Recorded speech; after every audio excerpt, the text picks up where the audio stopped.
Dr. Lisa Hannafin to speak. And she is a board-certified family chiropractor with a subspecialty in pediatric special needs and prenatal care for pregnant moms. She earned her bachelor's degree magna cum laude in ethics and religious studies with a minor in biology from Cal State Northridge, and her chiropractic degree cum laude from Cleveland Chiropractic College in LA, which is one of the top chiropractic schools on the West Coast. She's completed additional training in pediatric special needs from the International Chiropractic Pediatrics Association and continues extensive biomedical intervention training with the Medical Academy of Pediatric Special Needs, which is MAPS, which if you don't know about MAPS, it's a great organization of pediatricians who are on the cutting edge of looking at underlying biomedical causes and interventions. She is married and has two beautiful boys. Her 10-year-old son is recovering from autism, and her 7-year-old is developing neurotypically.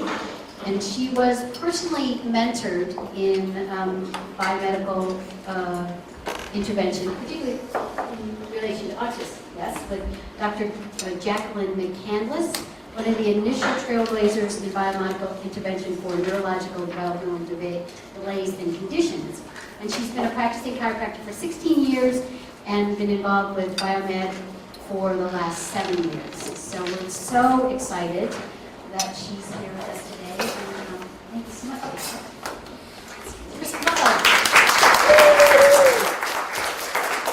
Hi, so thank you all for coming. Can you hear me okay?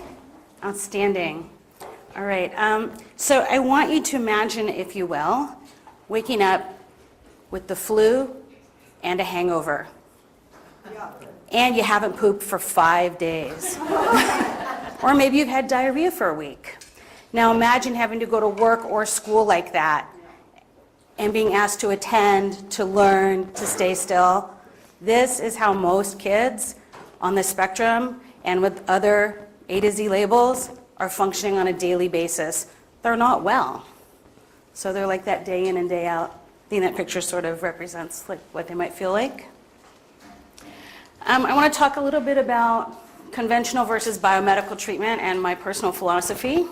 My philosophy is to treat the underlying causes of the symptoms related to the diagnoses based on medical testing, scientific research, and of course clinical expertise. Conventional medical treatments involve the use of pharmaceuticals typically to manage or mitigate symptoms without often looking at the cause.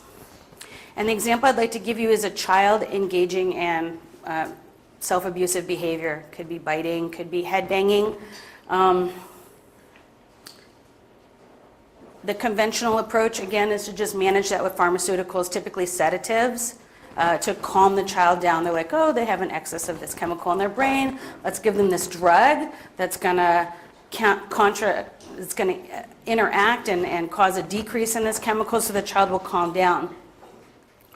I will tell you that it takes a lot of medication if you are sitting on attack to make you not care that you are sitting on attack. And that's what sedating children instead of looking at the cause of their behaviors is.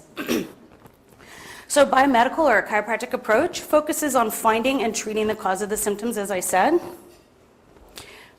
A full evaluation would include things like a stool sample. Maybe the child is engaging in this behavior to block out another pain like gut pain. Maybe they have a toothache. It seems like children with developmental disorders, doctors frequently forget that they have all the similar things that other kids do, right? Maybe they have an infected tooth. Maybe they have their neck out of alignment and they have a headache and they can't tell you this. Maybe they have neuroinflammation. It's something called brain on fire that sometimes happens when children's immune systems are so out of whack that their inflammatory system is out of control. So they have terrible pain, but it's not a headache related to a toothache or eye problems. For example, a child like that, we would treat them with hyperbaric oxygen therapy, which reduces inflammation in the brain specifically. Most important, biomedical is a whole person approach. So we wouldn't take this one symptom here and treat it. Or look at the whole building, right? And try and treat everything. And as children are beginning to feel better, then typically they can access their therapies or more traditional therapies better. I want to tell you an anecdote about this spilled glass of milk. My son was diagnosed at 3 years old with being severely impacted with autism.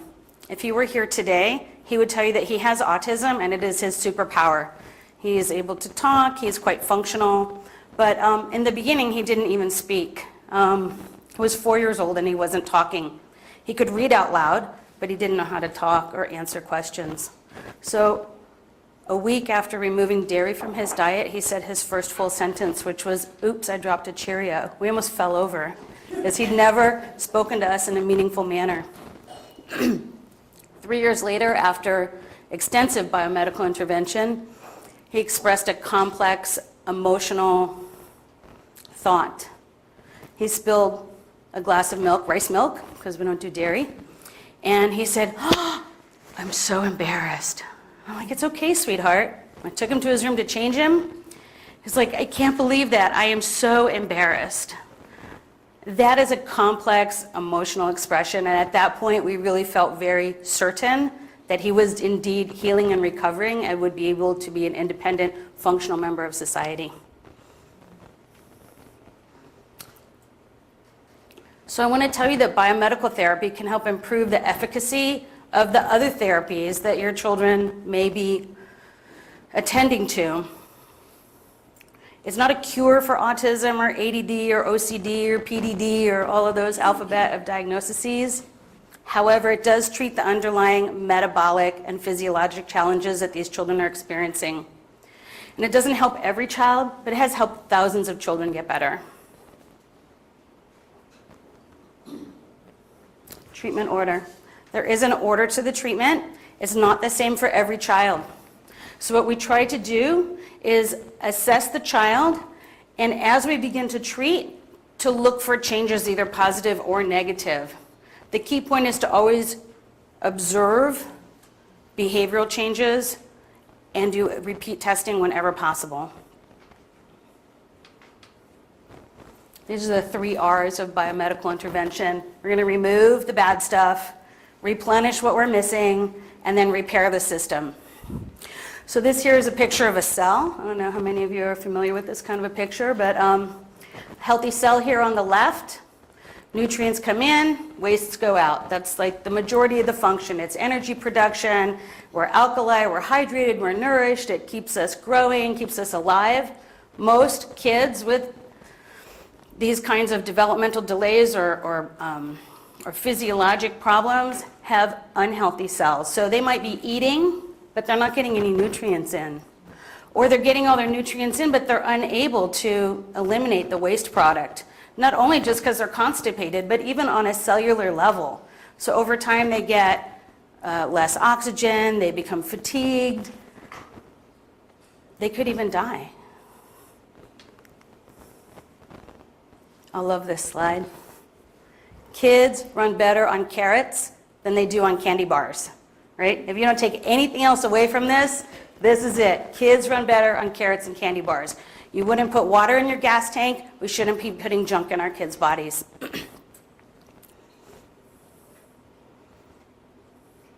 Often the foods they eat impact their biochemistry. This particular little person is somebody that I would not want to be dealing with, because I can just see that they already don't look well to me. If you actually look at them, they have dark circles under their eyes. They're kind of red. You probably see this child doing the allergic salute, you know. They have a runny nose. They're probably going to be tantruming shortly. So here's some basic food no-nos. No high fructose corn syrup. If you all don't read labels, you need to start and read every single word. If you can't pronounce it, you shouldn't be eating it. You shouldn't be feeding it to your kids. Artificial colors, red dye number 40, blue number 7, yellow number 10. They're all bad. They're all chemicals just designed to make fake food look more appealing. I will tell you even to be careful with farm-raised salmon. The reason it looks so pretty and pink is they actually inject color in it, because when it's not growing in the ocean and the rivers like it's supposed to, the flesh is gray.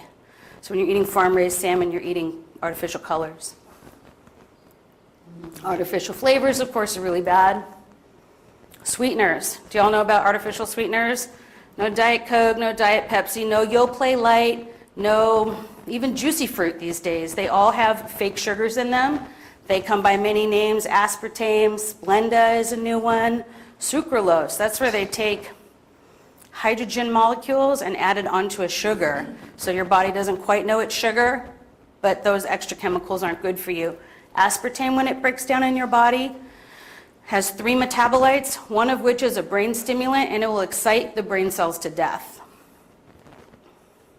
Processed sugars, monosodium glutamate, very, very bad. It's the stuff that like sort of enhances your food flavor. You might find it in something called like Mrs. Dash, but it's also in a lot of like manufactured foods. Here's the key: if it comes in a box, a bag, or a can, it probably isn't good for you.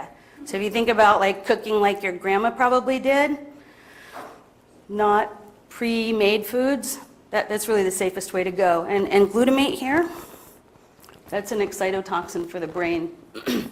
Kids with too much glutamate, not enough GABA, are like all over the place. They can't calm down. Boop. GMOs, bad, right? We don't want to eat genetically modified foods. It's different than crossbreeding foods like a pluot, which is a plum and an apricot. That's okay. GMO foods is where they take a desired attribute, like, I don't know, these frogs are really good in cold weather. They take genes from the frog, they inject it in a bacteria, they grow it in a medium, and then they take that DNA and inject it into the tomato plant, which is now more cold tolerant. We have no idea what we're doing to our systems with those things. Those are taking all kinds of viruses in and changes in our DNA that we were never supposed to be exposed to. It's different than if you eat frog, right? If you eat frog, because some people do, right? You break down the proteins into amino acids, you make your own new proteins. It's not getting in your DNA. This stuff gets in your DNA. Tame the fire in your body. You should eat foods on the anti-inflammatory food list. I have included that in your packets. Just a real basic list of things that help calm the inflammation in our gut. Talk a little bit about food allergies. Well, here's some more inflammatory foods, right? Sugar, trans fat, white bread, pasta, cheeseburger, alcohol. That donut looks really pretty to me, but it's also like a chemical storm of things that you shouldn't be eating, right? So that's bad. Even though it looks good, bad, bad, bad. I'll go back to their slide for a moment. So your food allergies can show up, or sensitivities, even days after you've consumed them, or your child. It could cause gut inflammation, irritation, rashes, or your child might even just break out in behavior. Any of you seen this? I saw this a lot. These are not my children, but they may as well have been, because before my son was tested and we removed the irritants that were causing his gut inflammation, this was him all the time. But he couldn't tell me, "Mommy, my tummy hurt." He had 7 or 8 bouts of diarrhea a day, and his pediatrician said, "Oh, it's normal, toddlers have diarrhea." "Oh, you could see the food, he's just not chewing enough, he's eating too fast," right? So my child had, I know you all just ate, huh? I won't be too descriptive. We'll pass on that story. Okay, so immunoglobulin G is an easy test that detects hypersensitivities for food. It can be done with a finger prick blood test now rather than several vials of blood, and it can even be done at home. Drops of blood on a card and sent off to a lab. In about 2 weeks, you get a whole list of what your child is sensitive to. Sometimes it can be things that you might think are really benign. Like my son cannot eat pineapple. I want you to take note of this percentage here, 70% success rate. That is much higher than most drugs. Most drugs, if they have a 30 or 40% rate, really successful medication, let's give it to everybody. 70% success rate in decreasing undesirable behaviors and symptoms just from changing the diet alone. Has anybody here heard of pandas? Anybody here heard of pandas that aren't the cute little fuzzy guys? Okay, so PANDAS stands for Pediatric immune disorders associated with strep. And it's a very recently recognized disorder. Doctors were telling parents that they were crazy, telling other doctors that you've made this up. And what this is a condition where if a child has either a strep infection or is exposed to strep, it changes their neurology such that they develop tics and obsessive compulsive behavior. To know if your child has this, you can have their strep titers checked, and they can have a high titer even though they don't have an infection. And if their symptoms, if their tics or their OCD gets worse in the fall or the spring, those are typically high exposure times for strep. And if somebody in their classroom has it, and then you see them getting like, gotta turn off the lights, gotta close the door, gotta open and close the silverware drawer, right? And it's those times of year you can almost be rest assured that your child does have PANDAS. Sometimes they can get choreic movements. They're sort of like jerky, kind of clonic movements. It's not really a tic, but they are unable to move fluidly anymore. PANDAS needs to be managed by a medical professional because the treatment right now is prophylactic antibiotics. And as a chiropractor, for example, I don't prescribe drugs, and antibiotics are drugs. So if you suspect PANDAS, you need to go to a good integrative medicine doctor, or if you'd like to contact me, I'd be happy to refer you to someone who could help you with that. So some other conditions that can cause behavioral issues are Clostridia. Clostridia is a gut bacteria, and it can result in non-compliant behavior and aggression particularly. There's also parasites. Parasites typically present as like picking or biting or teeth grinding or bizarre appetite. So if you see those things, you may suspect parasites. Yeast and fungi, those typically make kids spacey, moody, they laugh inappropriately, and they need to pee all the time. So if you suspect this, a simple urine test can be done to look for metabolites of these bacteria and yeast in the urine. It's totally non-invasive, and you get a really clear picture of whether your child is ill with these things. Some interventions: specific carbohydrate diet, gluten-free, casein-free, soy-free diet. Most kids aren't really allergic to soy, some are. The reason we want to take soy out of the diet is it's a really big irritant to the gut, and if you're trying to heal the gut, you don't want to keep putting stuff in that irritates it. It's sort of like having a scab and then running a little bit of sandpaper on it every so often. It doesn't really heal very well.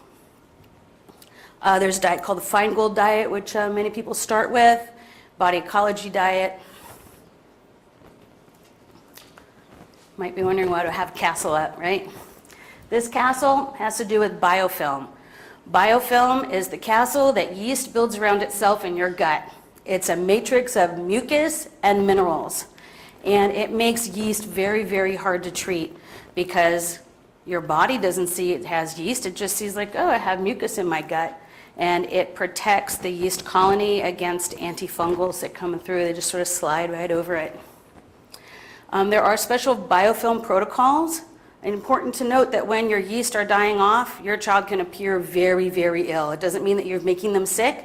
It means the toxins from the yeast cells that are breaking apart are being released into the system. And so it's important to take activated charcoal to help clear all of that out.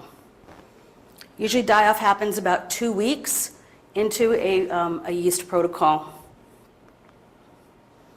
Typical signs of yeast or food sensitivities are drunken sailor. Like I said before, kids might behave inappropriately. They might burst out laughing for no reason.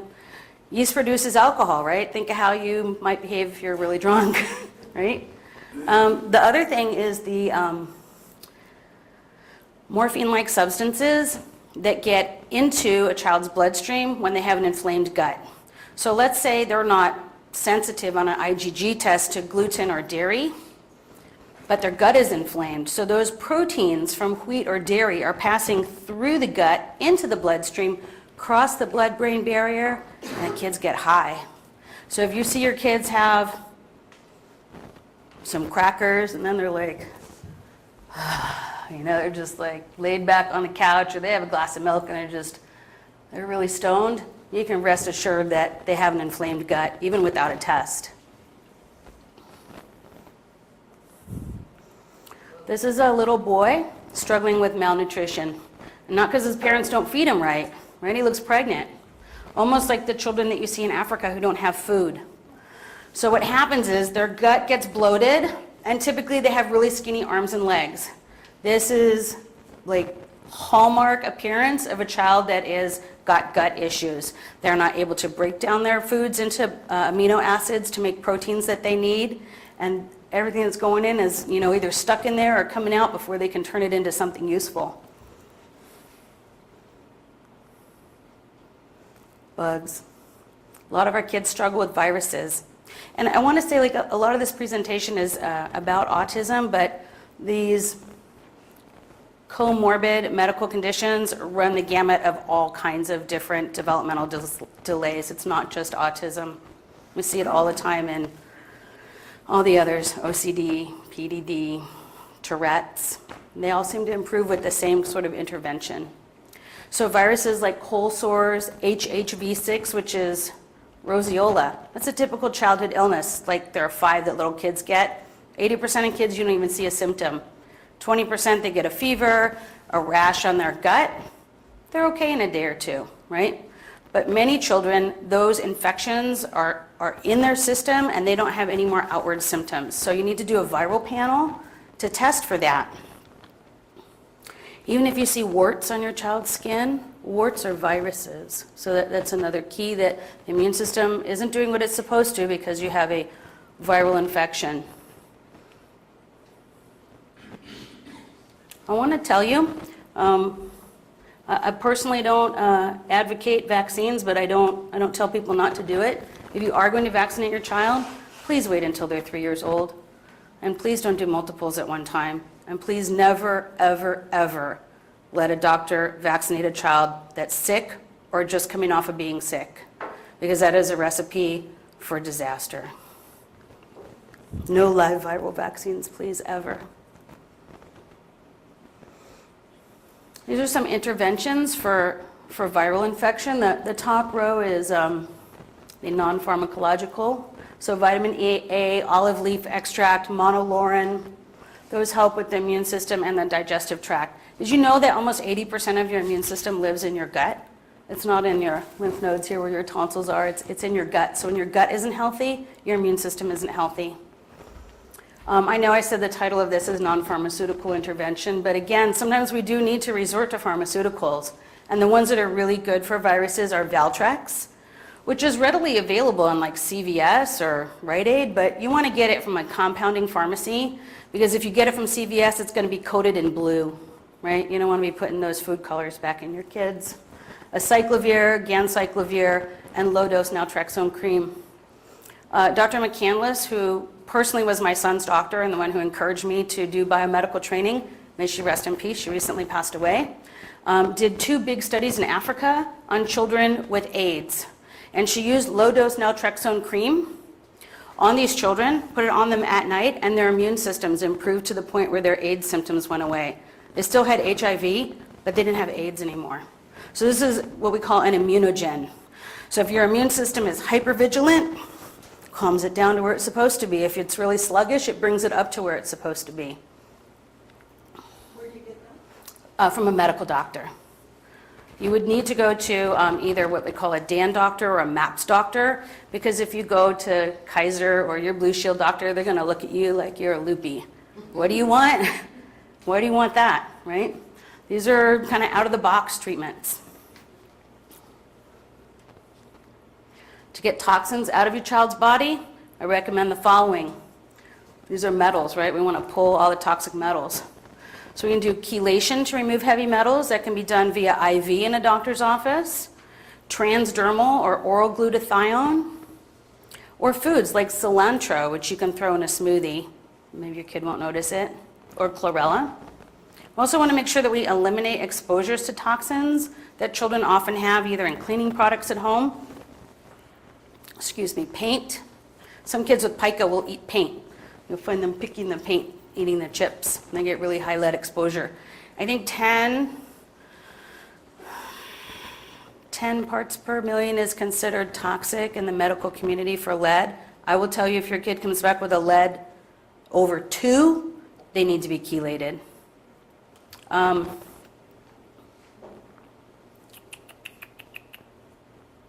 My kid's school water has lead in it. We go to a school in Northridge. It has, what the administration has told me is before school every day, they turn on all the water in the school for 15 minutes because that takes all the water that's been sitting there all night out, and the water is supposed to be healthy to drink. It's not healthy. I send my kids with their own water to school. So there's all kinds of hidden places where your children can get metals. If you have vaccinated, there are, thimerosal is in vaccines. It has mercury. And many of the adjuvants that are designed just to initiate immune response, like aluminum, are in those vaccines, and they may be settled in your children. I'll talk a little bit later about some testing so you could determine if your child is indeed metal toxic. Speaking of elimination, no biomedical discussion is complete without talking about poop. So I'm going to kind of quickly go over this. I'm not sure where I am on my time. Half an hour? This is the Bristol stool chart. You can Google it and find like 5,000 copies of this. It's really important though, right? It tells you a lot about your gut health. So when you have children that have like little rabbit pellets, they are constipated, right? They have toxins sitting. You're not going to go throw up, are you? No. Okay. They have toxins sitting in their GI tract, right? And there are bugs, right? The metabolic byproduct of their bugs is just sitting in their GI tract, making them more and more and more toxic. Sausage shaped, lumpy, these are different kinds. Like sausage with cracks, those are considered okay, right? Snakes, soft blobs, not good. There's inflammation going on. The food is moving through the system too quickly. Not enough water is being absorbed as the fecal matter gets into the colon. Fluffy pieces, ragged edges, mushy, not good. And we're not talking about like the occasion. We're talking about like day in and day out, this is what we see. And of course, watery with no solid pieces, entirely liquid. I told you I'd save you the story about my son, but we used to have type 7 like 6 times a day. It was in his shoes, up his shirt, everywhere where you couldn't even imagine, right? And I used to walk around with 4 changes of clothes anytime we left the house because he didn't even know when this was coming. It wasn't like, oh, I gotta go to the bathroom, right? In the beginning, he wasn't even talking. He didn't even know. And it took 3 years of repopulating his gut and giving him enzymes for his gut to heal enough that he could potty train. But as soon as his gut was healed and his poop was normal, he potty trained just like that. Some more stool stuff. Okay, so if it's hard to pass, painful, or requires straining, that's not good. Again, some kids won't potty train because they're afraid to go to the bathroom. It hurts, right? I don't think they need to see anything further. You want it to be smooth and soft and formed into a log, not lots of little pieces. Hard lumps, mushy, watery, even pasty, and hard to clean off. Those are definitely signs of GI problems. 1 to 2 inches in diameter, up to 18 inches long, still totally normal. Narrow pencil ribbon stools, not okay.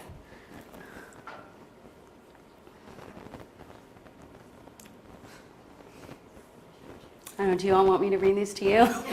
If you see black tarry stools or bright red stools, you need to go to the doctor. That's indicative of a GI bleed.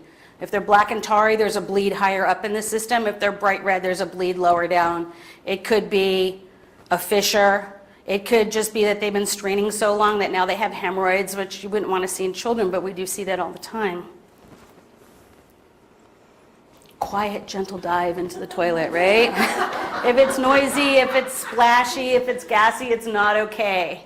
And if it's white, gray, or pale, that could be a problem with your liver or bile. So again, important to have that evaluated by a physician. Yellow stools could be also gallbladder or giardia, pretty serious infection. Nobody likes the smell of poo, but there's sort of like a normal scent, right, that we can all tolerate, and that, oh my God, I can't even clean my child, right? If you have that, your child has gut issues. Oh wait, there's more. Oh, this is what I was talking about, the undigested food, right? Don't ever let anybody tell you, I mean, it's one thing if you ate a bunch of corn, because we don't have the enzymes to break that down, but you should not be seeing like bell peppers and sandwich parts and all kinds of stuff. That's an indication that your GI tract is not working. If you didn't look at poop before, I bet you're all going to go home and watch now, right? Floaters and splashers, not good. Mucus. Mucus is bad in the stool. That means that the GI lining of your gut is being sloughed off and coming out of the body. That's the protective mucus layer, right? It shouldn't be coming out with your poop. I have personally seen this in my child. It's alarming, but you can heal it. All done with the poop. Move on to more pleasant subjects. Restore and replenish. So we'll talk a bit about vitamins, minerals, enzymes, probiotics. So vitamins are organic compounds that we need to sustain life. Typically they're required in small quantities, and we get them from food because our bodies just really can't manufacture them or don't manufacture them in sufficient quantities that we need to live. And not everything that's a vitamin for us is always a vitamin. For example, dogs make their own vitamin C, which I think is pretty cool, right? We have to ingest vitamin C, but they can make it. It's just sort of an aside. So there's my little rainbow chart. You always want to eat like a rainbow of food. If you go to the market, you want to stay on the outside of the, don't go up and down the aisles. That's where all the bad stuff is, right? All the stuff that's boxed. If it needs to be refrigerated, right? Kept cool, fruits, vegetables, meats, those are all good things. And a little list of where we're going to source the different vitamins from. So I want to tell you that there are several good multivitamins on the market, but I prefer to use custom blends that's based on a vitamin mineral assay and an amino acid assay. Because if you're just given like low quality multis, all you get is expensive poop, right? So you want to give the body what it needs and don't give it a bunch of stuff it really doesn't. Vitamin A is super duper important in immune system regulation. There are many, many vitamin Bs. We'll start with B12. It's important for focus, concentration, organized thought, and communication. Can y'all see how like the biomedical and the neurofeedback and the neurologic reorganization kind of all sort of address the same sets of symptoms from different causes, like focus and concentration, right? There could be so many different causes for those things. B1, ataxia and sensory loss. Does anybody know what ataxia is? No. Okay, so ataxia means like you don't know where your body is in space. So you might not even be able to walk comfortably because you don't really know where the ground is. Again, multi-pronged approach because it could just be a vitamin B1 deficiency.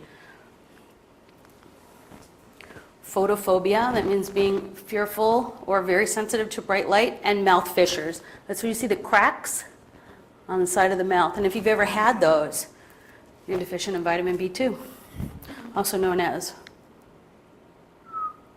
riboflavin. I always mess up 2 and 3. Vitamin B3, dermatitis, diarrhea, and dementia. That's why it goes with number 3. I have a friend of mine whose mother was hospitalized in New York, supposedly having symptoms of dementia. And the doctor who treated her checked her electrolytes and her B vitamins, and she was deficient in vitamin B, and her electrolyte count was off. As soon as they restored those things, she was back to her normal self. Could have been a disaster though, right? If they just treated her for dementia. B5, toe walking, teeth grinding, and insomnia. So I don't know how many of you have ever seen kids that they don't put their heels down, right? I won't walk in front of the screen, I promised I wouldn't. Toe walking, that's also a symptom of constipation. So if you see a toe walker, you need to think about B vitamins, constipation. Do you know what the traditional medical treatment is for toe walking? First, they brace the kids' feet so that they can't do this, they can't plant or flex. If that doesn't work, they cut their Achilles tendons. Again, not getting to the cause of the problem, just treating the symptom.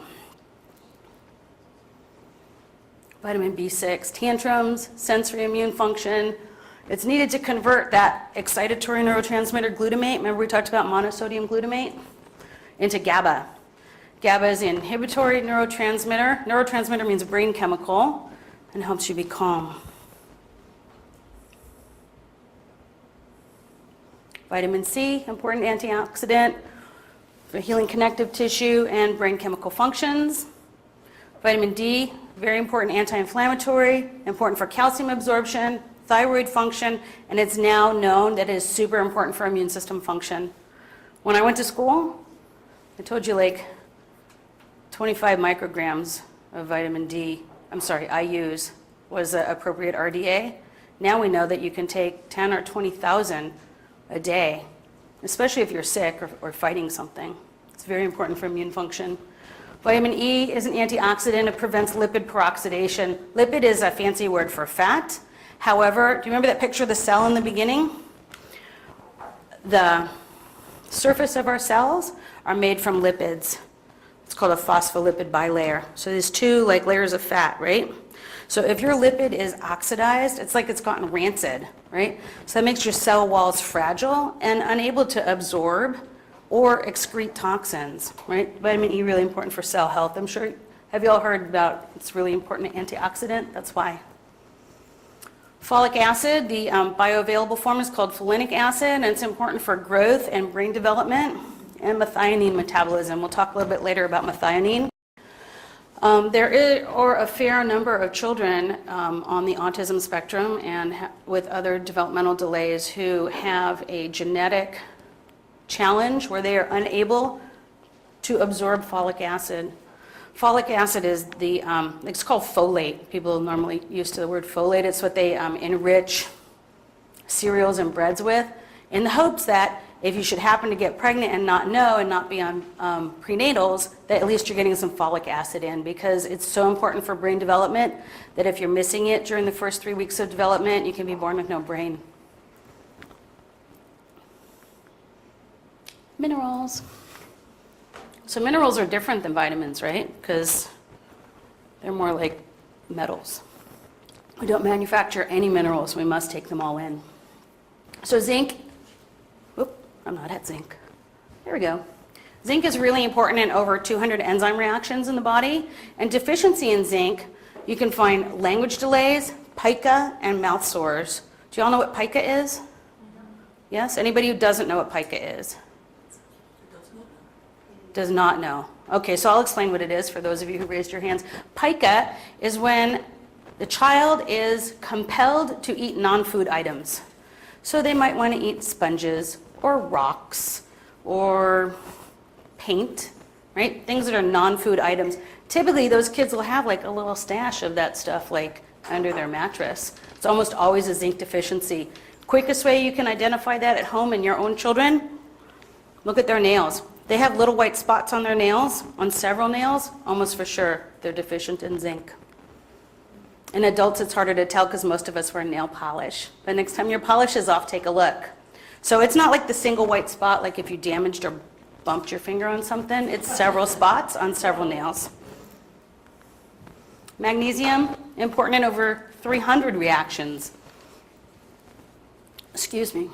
It's important for neuromuscular function, neurotransmitter function, and deficiencies will result in hyperactivity, anxiety, and insomnia.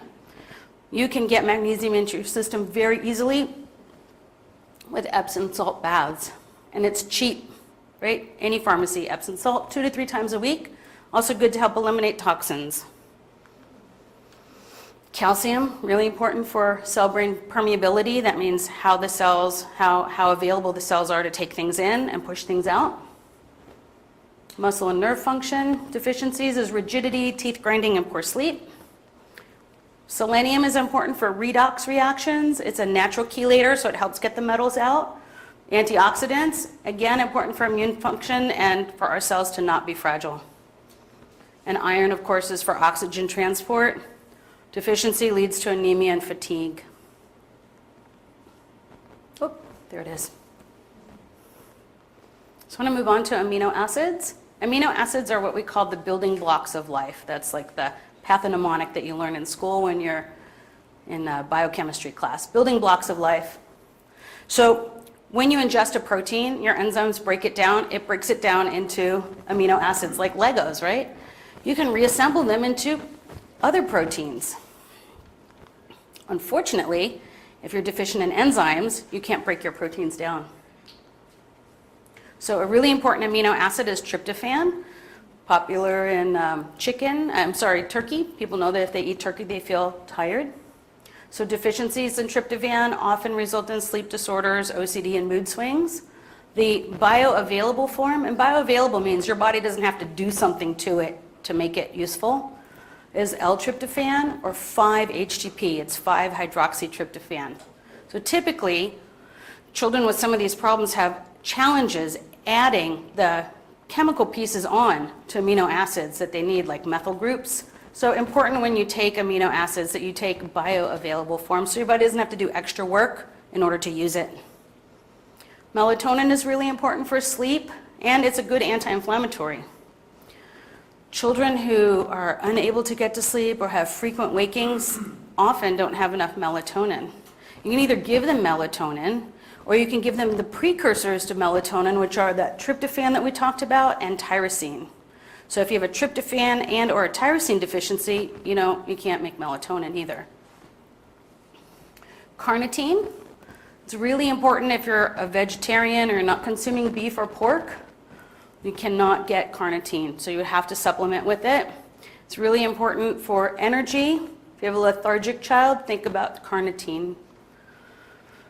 CoQ10, which is typically found in the liver, is important for mitochondria. Mitochondria are the little batteries in every single cell. They call it the powerhouse of the cell.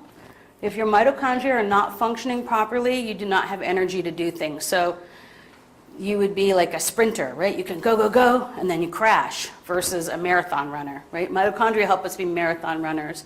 If you can imagine trying to run your entire house on one battery, that's what a mitochondrial disorder looks like. High dose vitamin B6 and magnesium. I have the little anchovy up there. We'll talk a little bit about essential fatty acids. There are numerous studies, approximately 50, let me go back. 50 studies that show the only side effect of high-dose omega-3s is that you have a decreased risk of heart attack.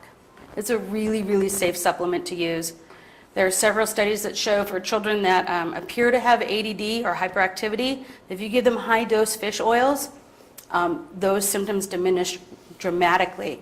And I want to make sure that you know that you need to get your fish oils from a good source. I have no vested interest in the company Nordic Naturals, but they source their fish from deep sea so it's not full of mercury, and they process it right on the boat so it doesn't get oxidized. Because if you buy fish oil at Costco, chances are it's going to be oxidized. It'll be rancid. You break open the capsule. Sure way to know is if you take a fish oil capsule and you burp up fish all day, you just ate rancid oil. It doesn't do your body any good. What else I want to tell you? The ratio of omega-6 to omega-3s should be 1-to-1. It's really easy to get some blood work to find that ratio. Most people test out at about 20-to-1. So that's why we need to take our omega-3s, because we're just not getting enough. So GI tract, it's divided into upper and lower section. Upper section is, now I know, also the hand. I suppose you have to get food into your mouth, right? But typically we think of it as the mouth, the esophagus, the stomach, and the duodenum. And then the lower part of the intestines is where all the work happens, is the small and large intestines. There are enzymes in our intestines and in our mouth. The first enzyme is amylase, helps us begin to break down our carbohydrates before it even gets into our system. Someone who eats too many carbohydrates is going to overtax their pancreas, and they won't have enough enzymes to break that down, and they could become diabetic or insulin resistant. Enzymes are also a really, really important mechanism to protect against pathogenic bacteria in our gut. I think this is a joke, that's why I have it up here. It's a picture of a random antacid that's calcium rich, right? Remember I told you need vitamin D to absorb calcium? Also, it's been shown that vitamin K is very important for calcium absorption, but you need an acid environment in your stomach to absorb calcium. So if you take an antacid with calcium, again, you're just pooping it out. You can't absorb it because you've just taken the system that you need to absorb your calcium and totally disabled it by diminishing your acid level. Also, decreased amounts of acid interferes with our digestion and our ability to make enzymes. The pharmaceutical companies have spent a lot of money, I think this one says calcium too, sure does, a lot of money to make us think that GERD and all these different symptoms that have to do with reflux are too much acid in our stomach. Many studies show it's actually that there's not enough. I'm going to just kind of move forward in the interest of time. How am I doing? Is anybody watching me? Am I okay? All right. Let's talk a little bit about fungus, right? That looks like a really yucky pot of stuff. There are antifungals, non-prescription, olive leaf, citrus seed extract, uva ursi, oregano oil, caprylic acid, berberine, black walnut, and colloidal silver. If you get a good stool sample test and they're able to grow your particular yeast on a plate, they can actually put all of those nutraceuticals on the plate, see which one kills your particular spectrum of yeast, and then send that back to you in a report so you don't have to guess, what do I need to use? Same thing for the pharmaceuticals. They will let you know because yeast come in different spectra. So let's say it's a 1 to 10. So if your yeast is 0 to 3 and you're taking a medicine that works on 7 to 10, nothing's going to happen, right? So that's one reason when stool sample is very important. I think probiotics are like the medicine of the future. Gut microbes determine our vulnerability to disease, stress, and direct our potential to thrive emotionally, physically, and intellectually.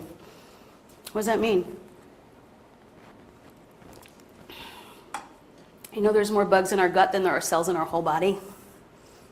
They really impact us. Children who are born via C-section are already at a disadvantage because they don't get that first bacterial meal coming through mother's birth canal. And then on top of it, you stick a bottle in their mouth and don't nurse them. Their immune system is incompetent. You've now given them shots. They don't have any bacteria to work on and no immune cells coming from mom. This relationship is so important that the saliva in the baby's mouth tells the mammary glands in the mother's body how to adjust the milk to best feed the baby.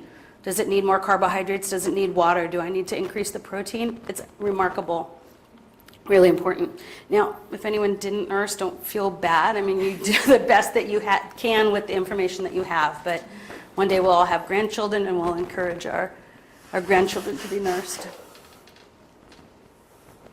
Happy tummy picture. Digestive enzymes assist in breaking down foods and absorbing nutrients. And although they may remain intact with raw foods, anything that's heated beyond 118 degrees disables or diminishes the naturally occurring enzymes in the raw foods. So your health is not only dependent upon what you eat, but what you digest and absorb. So enzymes such as proteases break down proteins, lipases break down fats. Those all play a major role in digestion and overall health. I often recommend a comprehensive enzyme. There's one good one by Clear Labs called Therabiotic Complete. Again, I have no financial interest with them. It's just a really, really great product. I want to tell you an anecdote about a patient, not my patient, who was being treated for depression and was suicidal. The doctor treated this patient with probiotics because the medications he was being given were not helpful, and this patient stopped being suicidal. It was really just a gut issue for him. It was quite remarkable. If you want to have the study, if you email me or something, I can email it to you. Thyroid supplements. Autoimmune diseases, thyroid, sluggish thyroid, that all kind of goes together with problems with gut health because of the immune system. Patients can have thyroiditis, or if they have a hypervigilant immune system, their thyroid hormones, which are like T4 left and right, they can be overproducing one kind and not enough of another. So important when you have an evaluation that the thyroid is checked to see if there's any sort of an immune problem going on. Talk a little bit about oxidative stress. That's what happens inside our cells.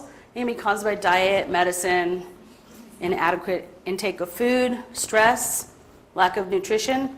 Listen, stress for our kids is like going to school and then doing therapy every day, right?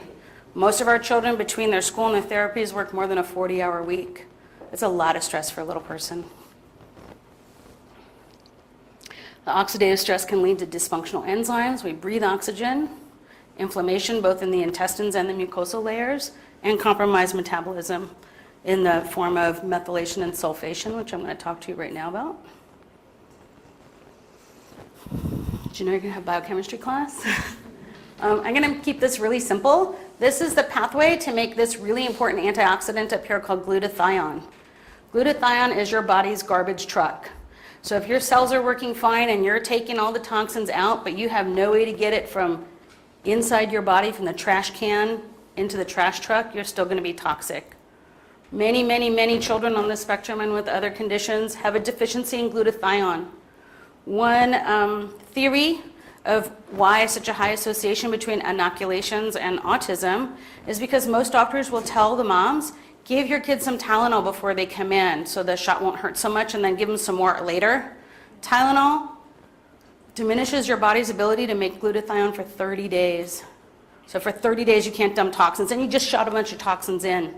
So even if you have like a well-functioning system, you've now just eliminated the way that you could possibly take those toxins out. Sulfation pathway. We'll talk a little bit about foods and sulfur and why it's so important, but the main reason it's so important is so you can make this chemical called glutathione. Never take Tylenol again. I'm not a proponent of any over-the-counters, but if you really need to take something, ibuprofen is a much safer choice. However, keep in mind it is really hard on the kidneys. There's our crucifer, right? Our cruciferous vegetables is where all of our sulfur is. It's the fourth most important mineral found in the body, calcium being number 1. You can find it in broccoli, Brussels sprouts, cabbage, kale. They're all high in sulfates. We talked about the trash truck and the impaired detoxification. Impaired methylation, which is the ability to make that glutathione, also results in inflammation. Pac-Man. I love this graphic for our immune system. I want to tell you a little bit about immune system and immune system regulation. I already told you that 80% of your immune system is in your gut. The thing I want to tell you about is fevers. Fevers are really, really important function in our body. Most of us have been taught, oh, my child has a fever, give them some whatever it is to bring it down. A fever has 2 functions. One is, takes all the little bugs that are circulating around and makes them like they're walking through quicksand. They can't go anywhere.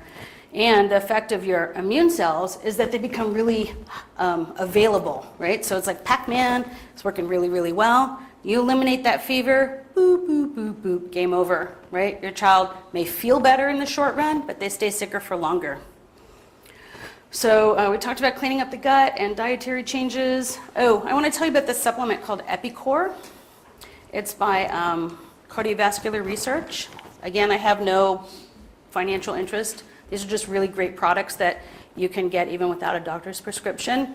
It's another immunogen. It's a yeast fermentate. So you're using a byproduct of yeast metabolism to help your immune system function better. You're not actually taking a yeast, but it's another immunogen that makes your system work better. In a double-blind, randomized, placebo-controlled study, which is the gold standard of medicine, participants who took it had fewer health complaints than a placebo group, which showed no changes at all.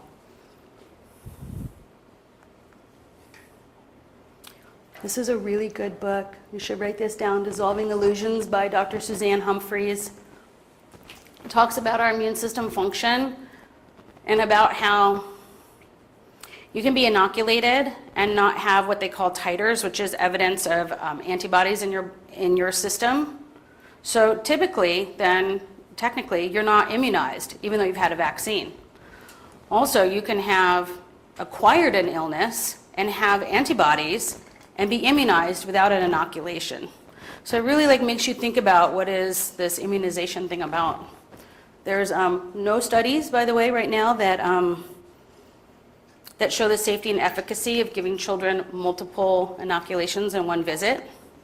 In a recent hearing by Congress of the CDC, Dr. Boyle said that the reason that they do it is because they're fearful that parents won't bring their children back frequently enough, so they're going to get as many inoculations into them as one visit as possible. So you might get a quadrivalent or a trivalent or a pentavalent vaccine, which is actually like a 3 shots in one or 4 shots in one. You get like 3 or 4 of those in one visit. That's 12 inoculations at one time. No studies that show that it's safe and effective. 0. Methylation support. That's that whole glutathione system. How do we add those methyl groups? Like I said, that you should take the Bioavailable tryptophan, that's what the methyl group already added on. It's a carbon and 3 hydrogens, and we need to use that. That's how we can use many of our supplements and vitamins. So methyl B12, folinic acid, B6, and zinc are really important for that. That will help support that system. Sulfation support, magnesium sulfate cream, Epsom salt baths that we talked about, antifungals, antibacterials, antivirals, hyperbaric oxygen therapy. It increases the oxygen delivery to the tissues, and I thought I was going to have like a whole presentation on this later, but I'm not going to have time, so I'll tell you like fast. Hyperbaric therapy is when the patient, usually a child and parent, go in a chamber. In my clinic, we have soft-sided chambers. You can go in together. We increase the pressure, increase the concentration of oxygen, and it pushes oxygen into every tissue in your body. So even if it's tissues that are not well vascularized, that don't have good blood supply. The short-term effect is it increases that oxidative stress, right? It's like, well, we don't want that. But the long-term effect is for every old dysfunctional mitochondria that you have in your cells, it kills them off faster, and then you replace it with 2 new ones. So let's say your cells are only functioning 80%. Every mitochondria that goes out, you get 2 new ones that function at 80%. So over time, you have more energy, your mitochondria is functioning better. In terms of brain injury, because a lot of our children have brain injuries and neuroinflammation, if you have a stroke or a head injury, you may have a portion of your brain that's dead, right? Then there's this large penumbra, and there are many SPECT scans that show that idling tissue coming back online and communicating with other cells again. So, and hyperbaric therapy is also really good for inflammation. And if you want to find out more about that, we can talk another time. Infrared. You know, saunas, they have infrared saunas and dry heat saunas. So infrared saunas are really good for eliminating a specific type of toxin known as an herbicide or a pesticide. Mitochondrial cocktail. That's a variety of supplements used to treat mitochondrial disorder. Dr. Suzanne Go, who is a neurologist down in San Diego, has put together a supplement cocktail called MitoSpectra. You should use it under the care of a physician because as you support mitochondria, you may see certain behaviors that you didn't see before, and you have to sort of play with the dosing, but it's an easy way to get it into your kid's system. And chelation. IV suppositories. We don't typically use suppositories after about 3 years old because they're really invasive. They help remove heavy metals from the system. If you're going to do IV chelation, it needs to be monitored by a medical doctor. But there are many things that you can put on your skin to help chelate as well. So now that we reviewed how to identify, let's talk about how to, some of our tests. This test is called OAT. Well, you're all supposed to chuckle there. It's an organic acid test. And it provides an accurate evaluation of intestinal microflora. So it tells about the bacteria and the yeast and their metabolic byproducts. Abnormally high levels of microorganisms can cause or worsen behavior disorders, hyperactivity, movement disorders, fatigue, and immune function. And you can also do a comprehensive stool analysis with parasitology. Okay, I saw people smiling, that's good. So what that is like usually a 1, 2, or 3 day collection. I prefer 3 day because you have the highest chance of catching yeast that's viable, that can be grown in a dish. And it will give you information about if there is such inflammation that intestinal cells are being sloughed off, if there's yeast, if there's bacteria, how many good ones are there, how many bad ones are there. Are you just missing good ones? You don't really have bad ones. It really helps to direct what you're going to take in order to help the gut heal, rather than just guessing. I don't like to guess. So, consumption of contaminated water or food can increase or decrease the normal flora in our gut. Daily exposure to chemicals that are toxic to our beneficial flora. Antibiotics can really mess with our microbiome. If you have a kid who had multiple ear infections when they were little and they were given tons and tons of antibiotics, for sure their gut flora is messed up.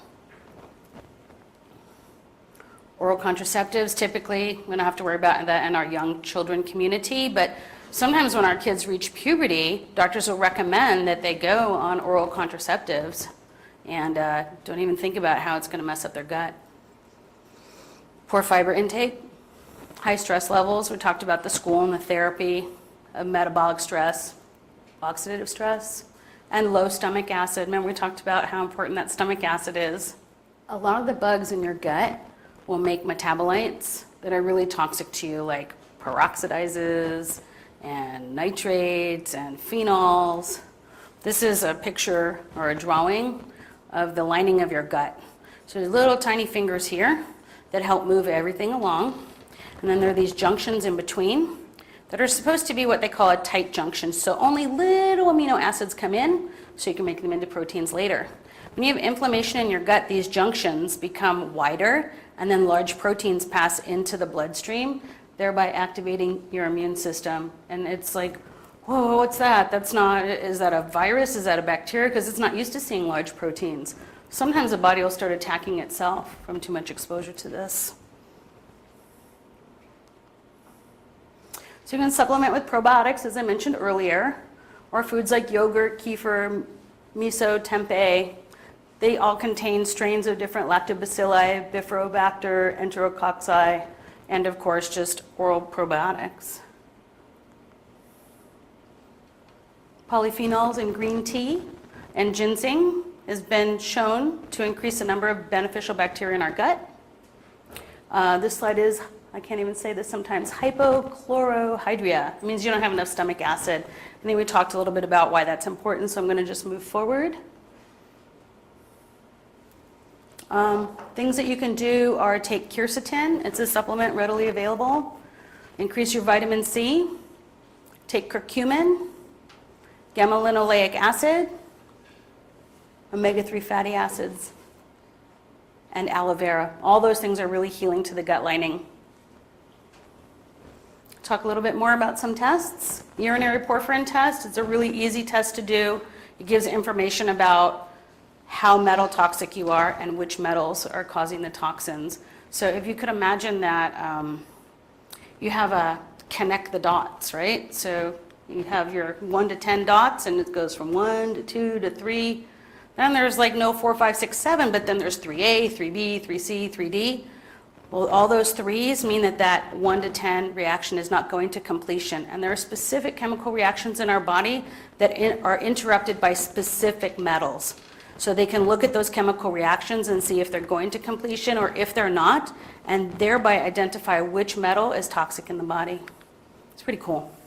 Hair analysis, really important because it can show us what you may or may not be excreting.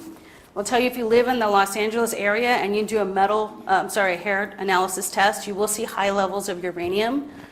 Do not be terrified by that. The Los Angeles basin has granite in our water table, so all of our water passes through granite, so we typically have higher levels of uranium, which are not toxic for us. They're just off the normal chart because the rest of the country doesn't have that, so the levels look like, woo, really high. And they are high compared to the normal gauge, but they're not pathologically high. Does that make sense? Amino acids and minerals assay, we talked about that in terms of figuring out what kind of vitamins and minerals we need to take. That's a urine test, really easy to do. And an IgG test, there's immunoglobulin G, shows those food hypersensitivities that we talked about. So other interventions, we have traditional things that our children typically are given, like ABA, speech, OT, social skills, special PE. We have out-of-the-box things like neurofeedback, auditory integration, neurologic reorganization, biomedical, chiropractic, and then psychological or spiritual kinds of supports, like support groups, community, and parenting by connection. So here's my takeaway, right? The key to success is the synergistic effect of all the different therapies in order to optimize your child's function. We should always work as a team. You should have a team of people working for your child, because I don't think that there's any one intervention that's going to fix it. I call it the magic buffet, right? Every single thing that you do is going to be helpful in a different way, and they're going to work together and be a bigger help than used individually. Thank you so much.